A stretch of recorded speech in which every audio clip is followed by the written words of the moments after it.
your girl Sakina, and I'm back with another review. This is my review for the Real Housewives of Potomac. This is season 8, episode 2. Be sure to check us out tonight on the Whether You Like It or Not panel, hosted by Giving You the Real Tea. Check your community tabs. We'll be going live, I think, at 8:15 tonight, where we'll be discussing this episode. And before we get into that, let's discuss these taglines, okay? Because we got them here on episode 2. And,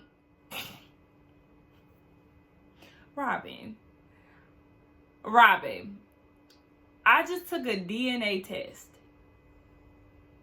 What is it? And the results are, I 100% don't care. That's your tagline. You are literally the biggest flop. I don't even know if we call it flop, because I feel like flops are people that flops are things that we had high hopes for. I never had high hopes for her. So I don't even know if she's considered a flop, but she's just a lost cause, okay? She's a flunky. She is giving L's at every turn. Girl, you're the biggest loser. That should be your tagline, and just be that. Own it. I mean, hell. Anyway, runner-up for worst tagline, the Grand Dame. What was that? I don't ride the fence. I am the ride. What is it? No, it wasn't that. It was, I don't ride the fence. I am the fence. You ride me.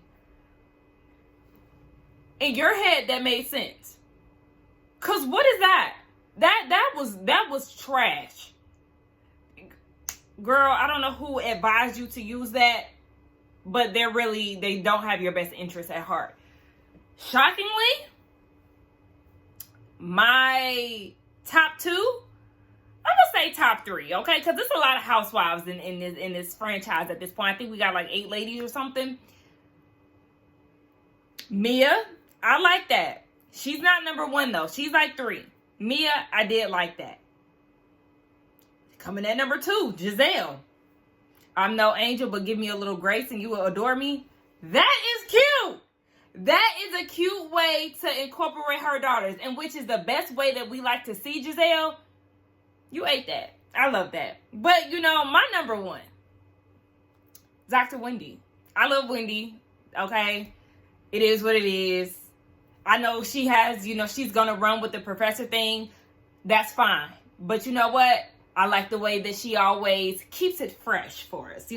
What is it? I may be a professor, but you come for me and you'll fail every time. Something along those lines about these just failing. When they come for her, love it. Candace. Those was my top 3. Ashley, you don't need to be a gold digger when you shine this bright, something like that. Shine bright, shine far, be a star. All of that good stuff. All right. You get a pass. Candace, that high note. Okay. And the newbie. Nigeria birthed me. LA raised me. Potomac will remember me. I mean, it's safe for a newbie. Y'all let me know what y'all thought about these taglines. Let's just go ahead and get into this episode. So the opening scene is with Ashley and her mom. They're looking for flowers and all of that. And her mom was like, this new house just brought out like a brightness when it comes down to her. So she's doing a housewarming party and she's inviting all of the girls. She's inviting everybody with the exception of Candace. Now, they talk about the newbie who is Nneka. She's gonna be the new girl for now. I'm sorry, I'm not trying to be disrespectful. Really just couldn't remember her name. I think it was Nneka. But, they have a friend in common. She just moved to the area, so the friend linked them together. She's married. She's Nigerian. She actually has met Wendy before. Through her cousin-in-law. She said that Wendy was nice. I feel like that's something that we need to keep in the back of our mind, that she did say that Wendy was nice, because we already know that at some point their relationship is supposed to go left according to the trailer, because like I said, I have been you know, Lil' Kim style, ducking all the spoilers and anything that was going on before the season started. So based on the trailer, I know that they are supposed to have some type of beef. You know, I forgot what I was watching, but it was a YouTuber that said that they feel like this move was very strategic when it comes down to, you know, the light-skinned girls. You know, bring on a dark-skinned woman that can go against Wendy, Candace, if need be, have a dark-skinned woman a part of the clique, so that could erase any type of colorism type of claims. I said, oh, y'all on to something. I cannot remember who said that. I'm mad that I don't remember, but when I heard that, I was like, you right. Yep, I believe that. I definitely believe that. But yeah, we'll get to see her at some point in this episode, I'm assuming. So then they get into Ashley and Michael vacationing together at the Bahamas and how it was on some platonic-ish according to Ashley. Girl, child, they talked about that last episode. I just did not feel the need to touch on it. But, you know, Miss Sheila and her wig, you know, they always like to make a cameo. She wanted to know what was going on with Candace and Michael. Now, as I was listening to Ashley talk about her and Michael being in the Bahamas together, wasn't there something in the blog saying that Michael pulled up on Candace and Chris while they were in Bahamas or something? She was doing some type of performance and he pulled up. Is that the same situation? Because that's what it sounds like to me. But there's a lawsuit that's going on between Candace and Michael, you know, for making sexual claims. You know how Candace is very vocal about Michael and his inappropriateness. So it's affecting his business and all of that. But baby, that's who you are. You like to touch people against their will. We're going to say allegedly, but we know what's up. So, yeah, there's a lawsuit involved. And because of that, Candace is not invited. Messy Sheila, talk about, girl, send her an invite. You just want to see the mess, Sheila. But low-key, invite her. But low-key, Candace, I want you to say no because I don't want you to be friends with Ashley and trying to, you know, make amends and all of that, because you tried it last season and you see how quickly she tried to turn on you.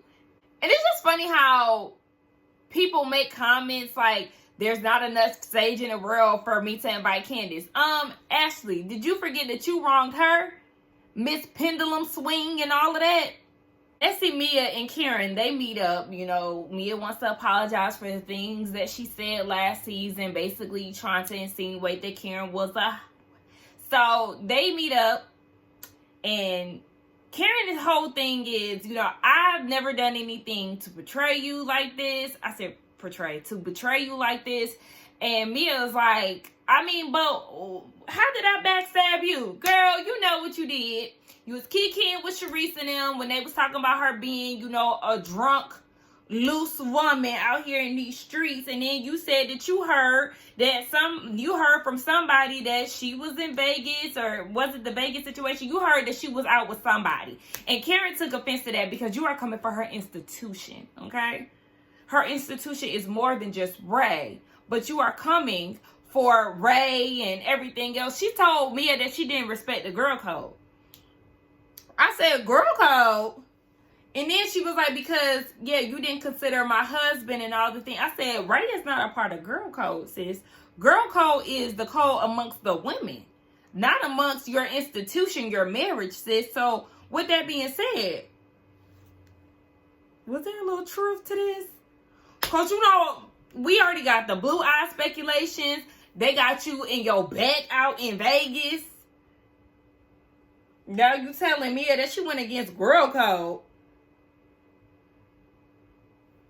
We find out there's some little truth to that. But anyway, she said she would never go against Mia and Gordon like that. Speaking of, how they doing? Mia was like, girl, we fine. You can tell Mia is on her way out. You hear, girl, we fine. I mean, I know Jazelle was speculating that there might have been a little embezzlement, and that wasn't the case, but I definitely was thinking that at first. Karen was like, girl, that is your husband. I mean, listen. I mean, if you get kicked out like that, you can't blame her for thinking that, but at the same time, you act like you was the damn CEO of the place, Mia. I feel like both of y'all know exactly why y'all got kicked out. So you already know Mia be lying. Anyway, Karen got her good eye on Mia. she don't really know if she gonna trust her or not. She got to see what's convenient for Mia, because you know she might get around Jazelle and them, and she might be kikiing, and she might get around Karen and she want to be her friend again. You just never know. Oh yeah, and I forgot that she was talking about she only drink wine now. She don't do hard liquor. You know, Miami was a result of her drinking. She was mixing pills and drinking. Girl, please, you did that because you wanted to show your ass. Karen encourages her and Wendy to talk, but it's just like, I mean, I ain't looking forward to that, because at the end of the day, they made up in Miami, or what was that? Was that Miami? They made up, and it's just like, you shouldn't have forgave her that easily, Wendy. But so then we get this scene with Candace and her manager and I. They're in her office that's in the makings. I actually like the green that she was wearing and the green that was in the office. That was cute. But they're discussing, you know, the music. And she's currently working on transitioning out of her contract. It'll be up soon with Monarch. She said it was a good start, but she's actually trying to get signed to a major label. Girl, just do it independent, sis. You got this platform, use it. Girl, you gonna learn. You gonna learn the hard way when it comes down to the major deals, baby. But anyway, you know, she wants to move on to bigger and better things. She still has the Deep Space tour that she's going on. They're doing the second leg, so they'll be returning to Atlanta and Chicago. She's doing new cities, St. Louis, New York, all of this good stuff. So then they discuss the openers. And the manager was like, well, you know, I feel like you should get Drew. And when he said Chicago, they're trying to figure out who to open. I said, Drew. She's from Chicago. She's done it before. And as soon as he said Drew, you're getting from Candace. And I'm like, what happened between you and Drew? She said that she doesn't want to do anything musically with her anymore. But I'm like, why? Can we get more context than what we're given? Because it just seems like there's some undercover pressure. There's some issues that we're not privy to when it comes down to her. What happened? I mean, you did give her a little 1-2. And then it was like, she was like, I sold out Chicago. I don't need Drew to fill seats. Where is all of this heat coming from for Drew, Candace? I mean, because right now we're confusion. I want to know what happened between them. If anybody knows any tea between, you know, Candace and Drew, let me know. Because it was just kind of like, dang, I mean, I thought y'all was real cool and y'all was going on double dates and all of that. What, did she lie on you? What happened? Did she not pay? Tell us. Candace was saying this all in the name of being tired. And with that being said, let's transition on to Miss Tired herself. Miss Robin Dixon, who looks just like her shirt. Raggedy, tired, and faded. Anyway, she's having this conversation with Juan, and we understand the running theme between the two of them is that they don't care. Okay? She tells him about the conversation and the intervention that they had down at Jazelle's house and how she feels like, you know, Jazelle wants her to be mad, and Juan is like, go ahead, Robin, get mad. And it's just like, y'all are so whack. It's not even funny. And it's like, Robin, you keep trying to act as if you don't care what Juan does, but you do. That's why you keep getting so defensive. That's why you told him he needs to chill because the block is hot. He literally just had a situation with this woman in this hotel receipt. Now he's being seen with his ex-coworker getting their nails done. And he's doing all of this in a very close time frame. And he does not have any regard towards how that would look in your feelings. He doesn't care, but you care. And it shows that you're so unhappy with Juan. You literally look unhappy. You act unhappy. You're not a fun person. Like, girl, you literally exude unhappiness. But that's the road that you want to go down. So, have at it. Y'all can both not care in peace, but both of y'all, you and Juan, are tired as fuck. And it's crazy because I really used to have a little, you know, a little thing for Juan. Now, child, I couldn't be bothered. I know we did everything at a high level at my previous job. It's just unfortunate, you know, I have a lawsuit. Yeah. Unfortunate lawsuit. Knowing what I know, Juan not only didn't do anything wrong. He did everything right. Girl! Everything within his power. So, I believe in my whole heart that he's not liable for any of it. Now, he was, no longer a part of the lawsuit and all of that. But to say that he did everything right, he didn't do shit. Now, let's say that this happened to one of their boys, Lil Jay-Z Jr.'s. If somebody was harassing y'all son and blackmailing them, and your sons went to the coach, the person who was supposed to be having their best interest at heart, and you don't do anything about it, you just, let it be what it is, how would y'all feel about that? Y'all son is, having thoughts of harming themselves, now has to transfer to another school. You feel like he did everything right when he did nothing about it? Again, tired. All right, so we get introduced to Nneka. She is the new housewife of the franchise, and she's Nigerian. She has a very, out there personality. She said that she has generational wealth. Okay, another one with coin. They have 2 properties in Wisconsin, 1 in Atlanta, 2 in Maryland, and a few in Nigeria, she thinks. I said, okay, the coin is there. Her husband is a surgeon. She's a lawyer. Money. They're moving to Potomac, actually in Potomac. So at this point, we have 2 housewives of what, like 8 that live in Potomac? Child, like I said, this should just be the housewives of the DMV. They already had, DC. Let's just switch it over to DMV because we already know that it's that type of situation. But anyway, yes. So they have money. They're actually in Potomac. They have a 5-bedroom, 5-bath house. I liked it. I just didn't like the floor. I was like, wait a minute. I don't like this color hardwood. This is not it. But she seems very out there. Very controlled, very I like attention. I get that vibe from her. We're just going to continue to see. Her and her husband are planning on having kids.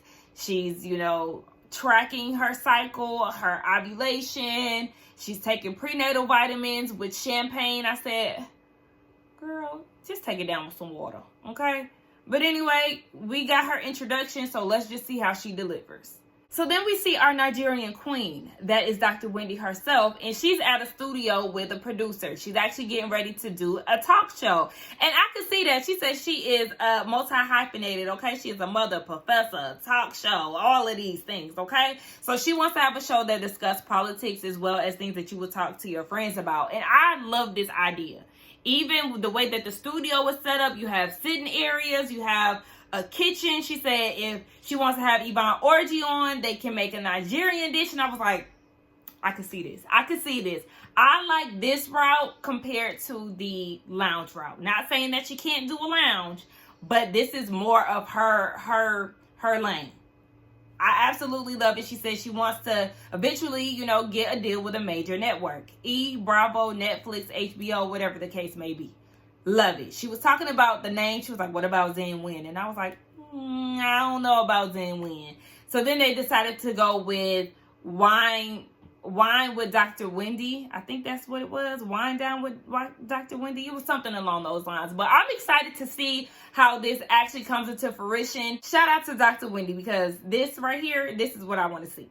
And let's get into that motherfucking confessional look. Because again, she's eating down the all black, the bob, the gloves, the diamond. I said, Wendy, I don't know if she styled it herself or if she hired a stylist, but whoever it is, baby, keep doing it because she's shutting it down. Me and my best friend was just talking about how she be killing her Instagram posts.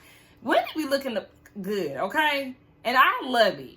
Mia, Ashley, Karen, and Jazelle, they all get together to do Pilates because Karen is hitting her triple 20.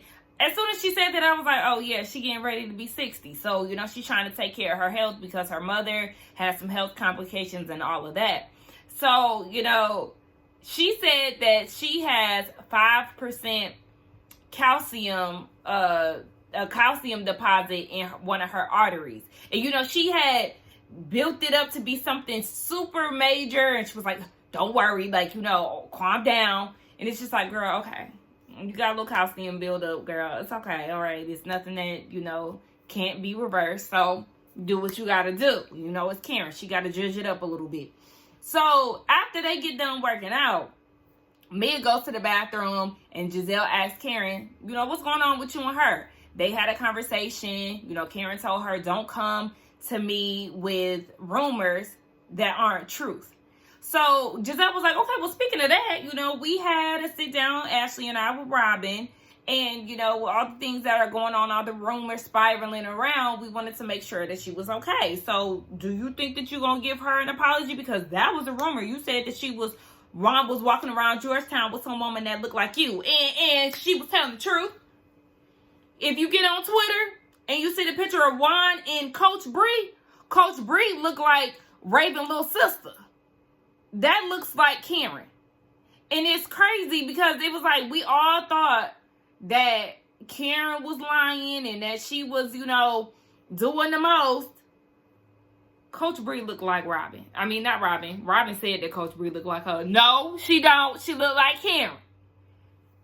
Go do your own research. But Karen feels like she may owe her an apology. Girl, again, you don't. So then they get into Ashley and what's going on with her. She's not divorced yet. Yeah. So then Mia's like, okay, so why is Michael suing Candace? She was like, she don't know. You know, girl. Okay. But she said she don't know. It's public record. Basically, do your research. So they're like, oh, you're not inviting her to the housewarming? She was like, no, girl. She told me don't talk to her ever again at the reunion. Candace doesn't want anything to do with Ashley because she teamed up with Jazelle and her Sesame Street friend Deborah to try to come for her husband. Remember, Deborah was doing all of that extra-ish last year talking about, oh, Chris was looking at me and da-da-da. Girl, the flashback showing that he didn't want anything to do with you. He wasn't studying you and you approached him for conversation. So please, miss us with that. Of course, Ashley is going to deny it. But girl, do you think we dumb? You set your friend up for that. And your friend is desperately eating it up with her weird ass. So then we get to Ashley's party. And Jazelle's the one who shows up first. Hair looking fried and laid to the back with a snooky bump. I said, what the fuck is this? But anyway, she's there. Ashley looks good. I like her hair, her earrings, her dress. She looks good. Uncle Up is in attendance as well. So, they're discussing Michael and how he needs to let Ashley know an hour in advance if he's going to come by and all of this. Now, Jazelle was asking, is that rule still in place? But we didn't get a clear yes or no. She said, Ashley said, it's expected he has my kids. So to me, that translated to he can pop up whenever he wants. I mean, he paid the bills and all of that stuff. So that's what it gave me. I don't know. But Uncle Lump was like, okay, well, I didn't know that y'all went to the Bahamas together. And Ashley's like, yeah, when I FaceTimed you, I didn't tell you that. Yeah, so you already know he looking like, what the fuck is going on? So Jazelle is like, I subscribe to the, vacationing as co-parenting and all of this. And, Uncle Lump ain't trying to hear that. He ain't here for Michael. He ain't trying to hear nothing about them going on vacation together and all of that. But he was like, you know what? I stay in my lane. And Jazelle talking about, do you? Do you? Hell, you the wrong person to be asking that because you don't know how to stay in your lane. Mia, not too much on calling people's house cute with some underlining shade. Where's the water? Where is your square footage? Huh? Not too much with that ill-fitted ass mesh crap that you got on in your confessional. Looking just as cheap as you are. Child Sharice get there. And her and Karen, they twinning. They both wearing pantsuits. They wearing the blazer with the shorts, with the open-toe shoes. They did it last year on episode 1 of season 7 at Karen's little brunch party with the Fendi outfit. With Karen obviously wore better. I mean, shoot. Sharice just put clothes on and just gone by her business. Just looking frumpy as hell. But anyway, yeah, I guess they were trying to make Sharice and Karen talk. Karen laughed it off and kept it moving. So at this point, Ashley wants to give the ladies a house tour since everybody is there. While she's giving them the rundown of, the styling inspiration, Wendy walks in. Wendy greets Ashley, of course. She greets Karen. She gives Sharice this awkward, girl, what's happening? All right, hold on, y'all. Okay, y'all, listen. I currently have 3 jobs, okay? So, It's a lot. Anyway, they getting this tour. After Wendy then gave Sharice this awkward hug, they're giving this tour. The house is giving very regular. It's giving my mama's house. And that is definitely the downside of Potomac. I think Potomac is definitely the brokest franchise. Okay, I said it. I said it. I mean, you always got, in the franchise, you always got somebody who ain't got as much coin as everybody else. But I just think as a collective, that's them.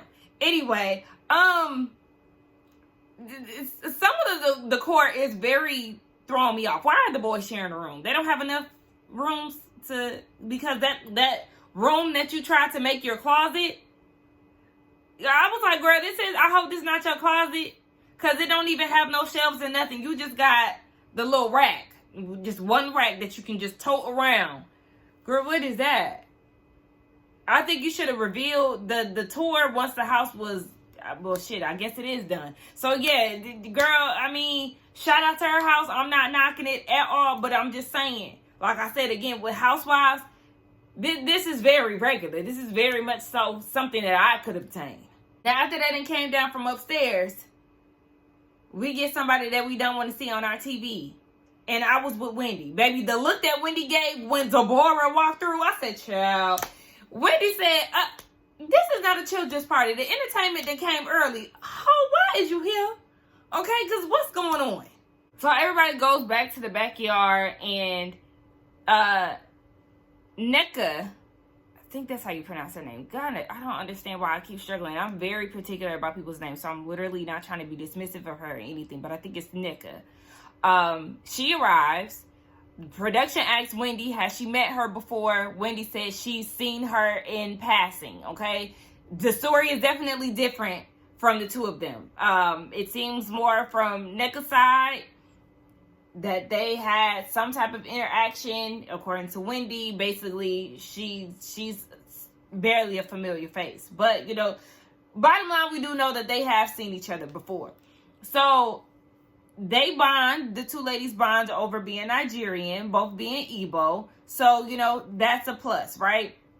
Ashley then decides to pull Wendy to the side and catch up with her, so they go into the house. So when they go into the house, the other girls are trying to get to know Nneka.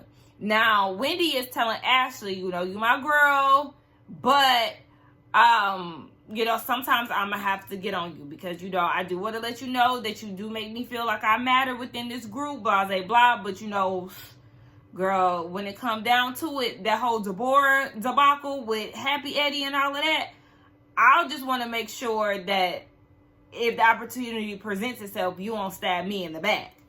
I mean, thank you for being transparent, but you already know with Ashley, it's bound to happen. So Ashley's saying is that she respects that, but the thing is, she wants to get to know Wendy a little better because the thing is, they don't spend enough individual time together with the kids and all of that. And Wendy was like, I invited you to Cameron's birthday party. And she was like, oh, yeah, you did do that. And maybe that's where my invitation stopped. And Wendy said, yes, it is. But, you know, they said that there's things about each other that they want to get to know more about. And Ashley's like, but do you want me to be the type of friend who doesn't tell you anything? And Wendy was like, no, girl, I'm not that type of friend. You can definitely tell me because she ain't like Robin. Now, I know that Wendy want to feel like her information is in safe hands when she's being vulnerable. Listen, Ashley is not the one to tell, okay? Because she is going to listen, and then she's going to go and tell Jazelle and whoever else is going to listen. So just know, if you're trying to keep your secrets, Candace is probably your safe bet. Baby, everybody else gonna run and tell your business, and really because they don't like you. Say that. Look at her. In that vein. So ready to go tell. Only because I talked about it with Nneka. We just, like, I was talking about you, how esteemed you are, how professional you are, and this and that. I told her that you were a doctor, and she was like a medical doctor. And even in this instance, this is what Wendy should have realized, that Ashley is a friend to no one. She just brought this woman into the group and tried to throw her under the bus in the name of being honest with Wendy. You see, she's just keeping up the mess. I'm being messy. I'm a doctor of philosophy. I respect it. Well, only less world has. I respect Period. it. Okay, what's next?